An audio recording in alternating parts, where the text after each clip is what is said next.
Internet is a hindrance towards a healthy development of identity in adolescence, primarily because I think there's too much, I think it's like an overabundance of information.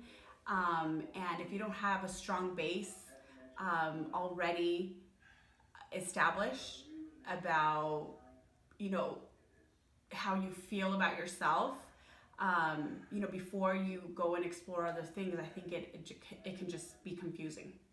And I think there's more value in interactions, in human interactions and life experiences that are real. And it's really hard to know, to differentiate at such a young age between what is real and what is just a presentation of reality. So the question is, how does the internet impact your sense of identity? And I would say it is very dependent on you to begin with, whether you're someone who's going to be shaped by what you see, or you have essences inside yourself that already drives you. So the opportunities are there for you to explore many different options through the internet, but you shouldn't necessarily always look for the first mold or the predominant mold. I I think I fear for adolescents what I don't think I feared when I was growing up, and that is that social media slash internet provides in very formative years for young people a false sense of reality that I do not believe they can discern what is real and what is not. And what I mean by that is that we as human beings are social beings, and we learn by imitation and by being with others. And I think when you create a three-way, instead of being with other people to learn how to be socially, you now have this alternative reality that is not necessarily real or truthful.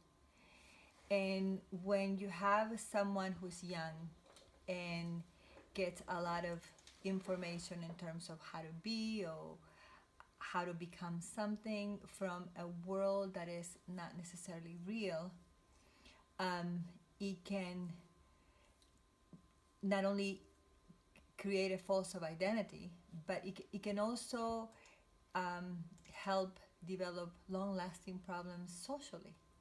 Now, for kids, like the way I was as a teenager, I was completely on my own, almost like an orphan, just left to my own devices. So I think, in fact, it would have been great if the internet existed back then when I was a teenager. So, because I think the internet can facilitate many things, even if you create a false identity for yourself, even if you pretend for the sake of social media and you're creating this other persona.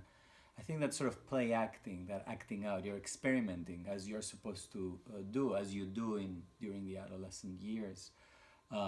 So you're experimenting, and maybe by faking this new identity or playing with that, you can eventually reach out to find out more about who you really are. And when you're like a young adult, you can shed all the extraneous other stuff that you invented for yourself and then realize that you didn't need. Of course, I think the internet, if you're completely left on your own on social media, it can be deleterious even, it can be venomous, it can be dangerous. But I think overall, I think in that fragile state of being that is adolescence, I think common sense usually prevails more often than not. I'm very optimistic about adolescence in general, and I think teens, in the end, maybe they can be misguided for some time, but I am positive that most of them can find their true selves and can, whatever experience they live through, they can use it for something that in the end will be positive. I don't think it's a good thing, to be honest with you. And I say that because I have thought about this, and with respect to patients that I actually have, I recall one patient who was devastated because she would she would text her boyfriend, but then would get upset when the person didn't text back. And I think that we rely too heavily on communicating without a face, without a voice, and that it has major effect with respect to leading to depression and